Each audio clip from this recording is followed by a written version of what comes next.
سلام، ان شاء الله تكونوا كامل بخير. ان شاء الله الفيديو تاع اليوم يلقاكم كامله بخير مهنين. جبت لكم وصفه الشراك العريان، درتها يعني باللوز كما تقدروا ديروها بالكاوكاو. جبت لكم واحد الوصفه يعني يجي يدوب بالفم، وراح تشوفوا النتيجه بعينكم في اخر الفيديو. وصفه سهله وتوالم يعني بزاف، يعني اللي راه جاي الصيف والاعراس. وبالطبع كي نقولوا شراك العريان، شراك العريان هو وصفه جزائريه تقليديه 100%. هكذا بلا ما نطول عليكم ندوزو للمقادير. بسم الله.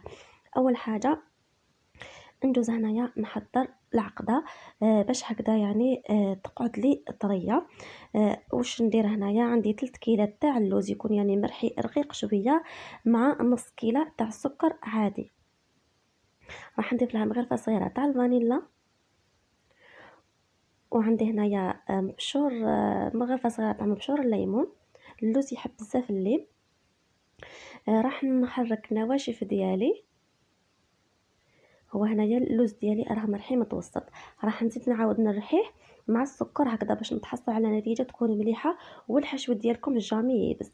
راح نحط الحشو ديالي في الاشوار ولا في الروبو، ونرحيه يعني حوالي دقيقه باك، يعني ترحى لي شويه هذاك الكاوكاو مع السكر. يبقى هنا بعد ما ترحالي دوك تشوفوا يعني النتيجه كيفاش نتحصلوا عليه رطب. ما يكونش يعني رطب بزاف كيما تاع الفاكهه، يعني يكون مرحي. دوك تشوفوا، شوفوا هنايا كيفاش جا. دوك هنايا راح ندير له مغرفه صغيره تاع المارغرين. راح نزيد ندخل هذيك المغرفه تاع المارغرين في الحشو ديالي، نبسسها هكا بين يديا. هنا علاش سبقت في الحشو، سورتو اللي راح يديرها بالكاوكاو. شوفوا اللوز والكاوكاو ديفيرونس كبير. هكا قلت لكم في البقلاوه جاوني بزاف تساؤلات. هنا نقول لكم قبل راني نطم فيها الماء وماء زهر، بالماء زهر عفوا برك. نبدا ندير بقطرات تاع ماء الزهر، ونبدا نعجن فيها حتى يعني كل ما ندير شويه نعجن فيها حتى نتحصل على كوريه. علاش قلت لكم نبدا هنايا في الحشو، من بعد كي نخليه يريح. اللي سورتو اللي دار الكاوكاو راح تلقاوه يعني زاد نشف شويه، تزيدوا له قطرات عادي. اما اللوز يعني بالك 99% ما تزيدولوش، تلقاوه يعني كيما حطيتوه كيما تلقاوه. اللوز عنده الزيت ديالو يطلق، ما تخافوش. فوالا شوفوا هذا هو القوام اللي نتحصلوا عليه، يكون طري. راح نخليه تكوتي نغطيه وندوزو نحضر العجينه. اول حاجه واش عندي هنايا انا، شوفوا دائما في وصفه تقليديه من نبدا نسبق في المارغرين باش ندربها مليح باش نتحصل على نتيجه تكون مليحه. عندي 250 غرام تاع المارغرين، ضفت لها مغرفه صغيره تاع الفانيلا وقرصه تاع الملح. قلت لكم نبدا ما نسبقش في الفارينه، نسبق في النواشف. في الاخر ضفت هنايا كاس تاع سكر غلاس. وعندي هنايا 4 مغارف كبار تاع زيت. وعندي هنايا 5 مغارف كبار تاع ماء الزهر. هنا راح نجيب الباطوغ ونقعد ندرب فيه حتى نتحصل على نتيجه تكون يعني فريمون.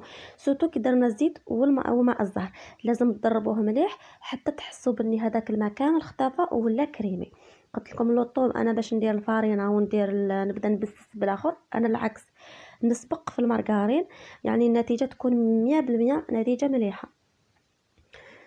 فوالا دوك هكذا راح ندرب فيها كما راكم تشوفوا. راني طولت حوالي 2 دقائق وانا ندرب فيها. شوفوا كيفاش ولا الخليط كريمي.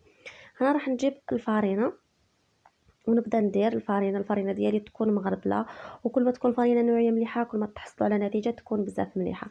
كما شفتوا خميره الحلوى درت غير على راس المغرفه باش لا فورم ديالي ما تخسرليش وتقعد يعني تقعد الحبه مفينيه. دوك انا راح ندير الفارينه ونبدا نطمي فيها حتى نتحصل على عجينه تكون طريه، ما تكونش يابسه بزاف وما تكونش يعني تتلصق في اليد. يعني الفارينه ديروه بشويه وتجربوا هذه النتيجه تاع الشراك العريان وتشوفوا يعني بالنتيجه. يعني جامي تيبس لكم. انا هذه الوصفه يعني معتمدتها نخدم بها غير هي، ما نكذبش عليكم. ما في الشراك العريان، في الشراك العادي المسكر نخدم بها. فوالا دوك هكذايا نبدا نطمي.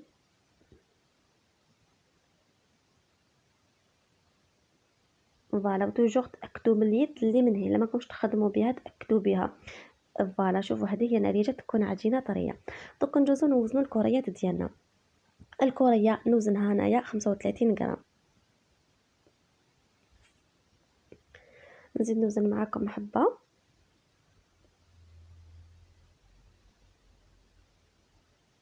فوالا يعني كملوا الكميه ديالكم ووزنوها 35 غرام. دوك نكمل نوزن الكميه ونزيد نوزن الحشو ديالي. الحشو ديالي هنا بعد ما قعد، شوفوا اللوز قعد هو شوفوا، ما راح نزيد له والو. اما الا درتوه كاوكاو ونشف لكم راح ديروا قلت لكم قطرات بماء الزهر، يعني هكذا يعني باش يكون باش تكونوا يعني باش تعرفوا يعني اللي داروا الكاوكاو واللي داروا اللوز ماشي كيف. هنا الوزن انا درتو 20 غرام. تحبوه يعني انا شوفوا نحبوه كامل معمر، واللي يحب عادي شويه يعني يكون عنده شويه ديروا 15 غرام، يعني انا هنا 15 غرام، انا نحب نديرو 20 غرام تجيني الحبه كبيره تجيني فينيه تجيني بزاف هايله. دوك ندوزو للطريقه تاع التشكيل. اول حاجه نجوز انايا نخدم كامل الحشو ديالي بعد ما وزناه، راح نجوز نديرو هكذا حربوش ونحطو باش من بعد كي نبدا نخدم العجينه يعني العجينه تقعد لي نقيه.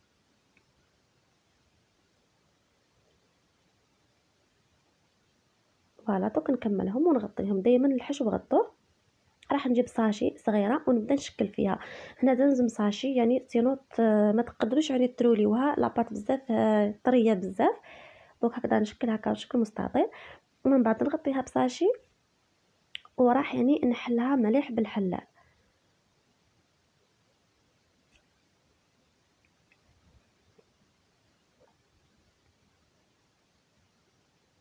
كنا ندير برك هذاك البابي يعني باش تشوفوا. دوك نجيب الحربوش ديالي وراح نروليه. شوفوا هنا الحشو راح يجي من الطرف كامل، يعني كي تاكلوا الحبه تاع شراك العريان راح الحشو يجي كامل سواء من الطرف ولا في الوسط. هنا بعد ما روليتها راح نغلق الاطراف ونبدا نرولي فيها كما راكم تشوفوا. الوسط نخليه خشين والاطراف يعني نرققهم.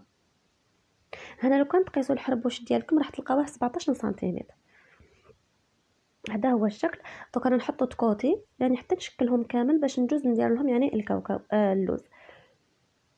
دوك هذا بنفس الطريقه يعني بزاف سهله، يعني كملوا كامل التشكيل باش تروحوا تخدموهم، يعني ما تخدموش حبه تروحوا للكاوكاو سيروا يعني تجيكم الحاله ماشي مليحه. فوالا ديروا هكذا وخدموها. الساشي بزاف سهله ولاباط يعني تساعدكم يعني بزاف. توجور غلقوا الاطراف مليح. من بعد راني نشد غير الاطراف يعني راني نضغط على الاطراف باش يعني الوسط تجيني بومبي والشكل يجي شباب. دوك نحطها ونكمل انايا كامل الكميه ديالي. هنا عندي حبه ابيض كامله، انا ندير حبه ابيض كامله. وهنا عندي اللوز ديالي شوفوا كيفاش راه.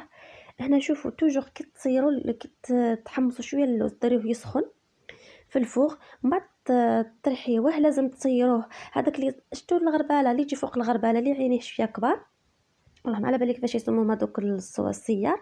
صيروه اللي يقعد فوق السيار هذاك اللي تخلوه يعني ديروا به الحشو، واللي يطيح لتحت هذاك هو دائما نستخدموه للحشو. انا عندي حبه بيض كامله ضفت لها يعني شويه تاع فانيلا باش تنحى الريحه تاع البيض.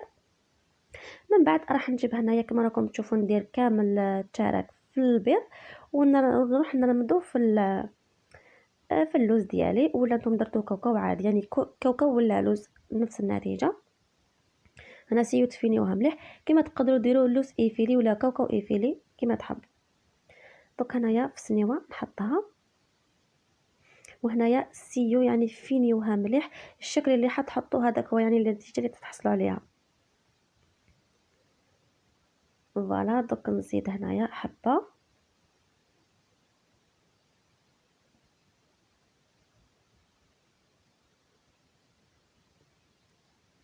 انا نمسح يدي من بعد ندير كامل اللوز.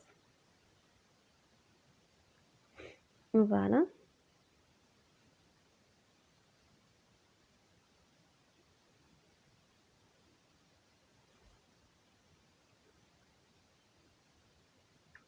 وشوفوا كي ديروا الحبه الفوقانيه الحبه اللي تحتها يعني دنوها ما تخافوش باش يعني كي تجي تفتح تلقى اختها من تحت تحكمها باش لا فوق من تقعد هي. شوفوا كما راكم تشوفوا النتيجه.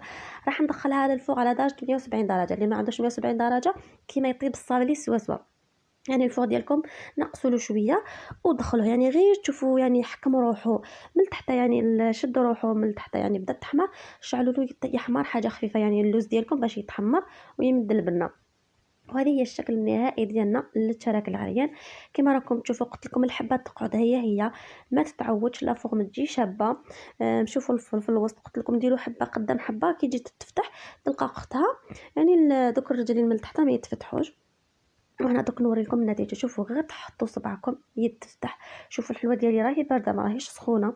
فوالا شوفوا الحشو ديالنا كيفاش يقعد معسل يعني صراحه. تبعوا كامل المراحل باذن الله راح تنجحوا فيها.